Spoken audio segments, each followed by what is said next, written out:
Mandela had a kind of, you see, it's not just about politics.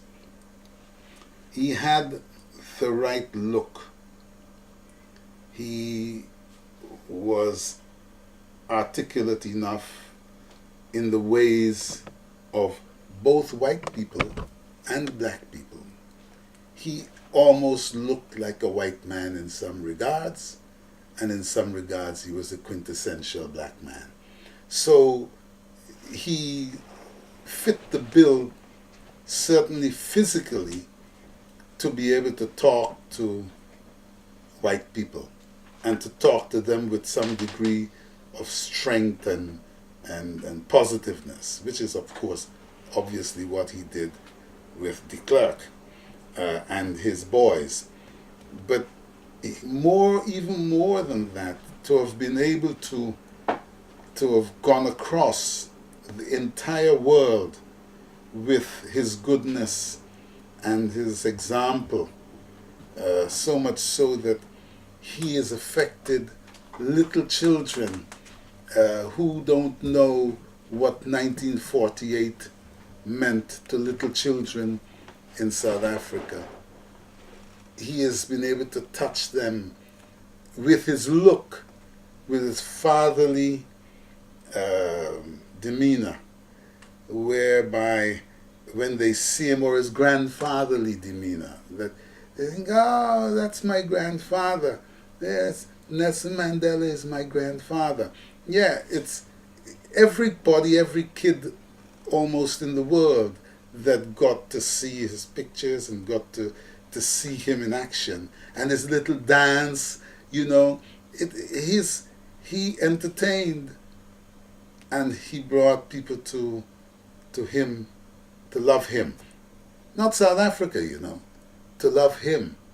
Once they loved him, like how a cockroach takes a disease to his little cachet, that's what Mandela did. He took the love that was being showered upon him, and he showered that upon his people, and made, just like, again, it happens periodically in time, like Bruce Lee took the love that white people and others showered upon him as his phenomenal karate artist, and he took it to China, so that in time every Chinese became beautiful.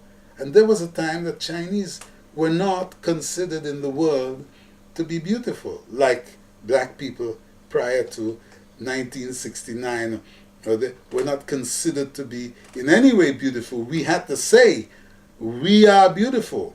Black is beautiful. Say it loud. I'm black and I'm proud. All of these things had to happen for the world of white people and others, probably including the Chinese as well, to say, yeah, not because they're black that they can't be beautiful. Don't let us judge them by our criteria. Let's see if there is another thing. Well, Bruce took from being a stand-in fall guy in Hollywood, became the star. And with that, his Chineseness came out. He wasn't trying to be Bruce Leigh.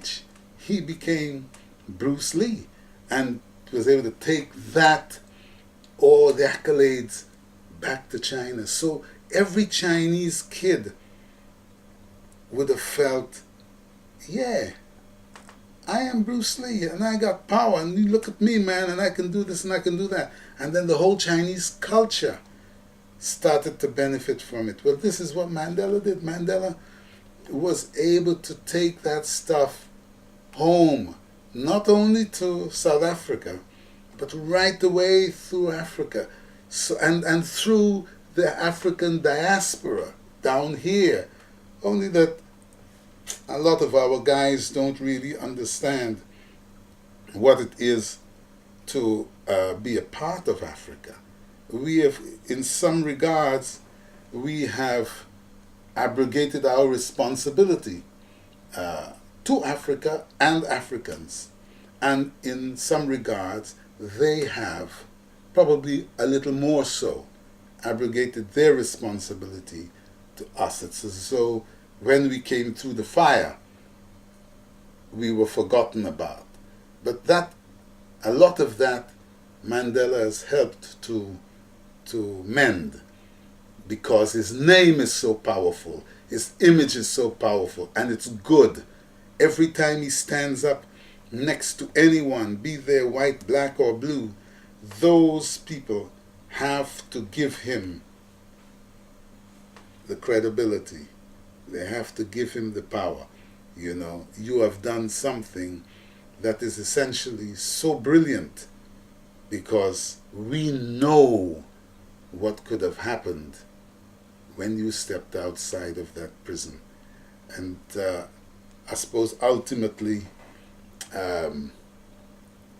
in time, and I hope that he does live for a phenomenal amount of time, and to be well, and for him to have good health within the ambit of age, of the age that he is, that he should have peace, and that a lot of these hustlers don't just hustle his life away.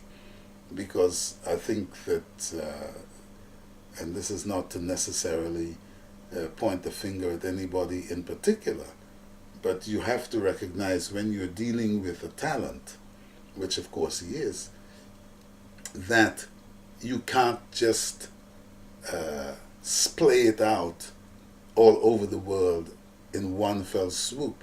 You have to know how to hold it back so that it can last a little longer. It's like a distance runner. He has to breathe in a certain manner.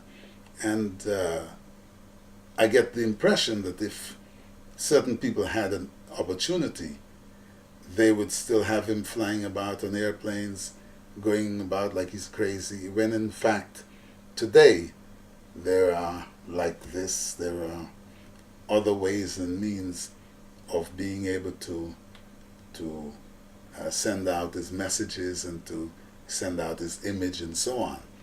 So I think that there are a lot of lessons that he has taught a lot of people, and regardless of their particular cultural predilections, they must carry a little bit of Mandela with them, even after he's gone from this world. It is going to be tough for this world to be how it was. The degree of greed and avarice, the degree of anger and vexation, and the degree of wanting to kill. I don't think that the world will have as much of it as Mandela would have caused to disappear. I think that I said this morning to somebody, I said, what a shame that all the people that are intrinsically good are always taken away from us, when in fact we need them. We need that thinking, we need that strength, that fortitude to be able to bring us through things and events that must crop up.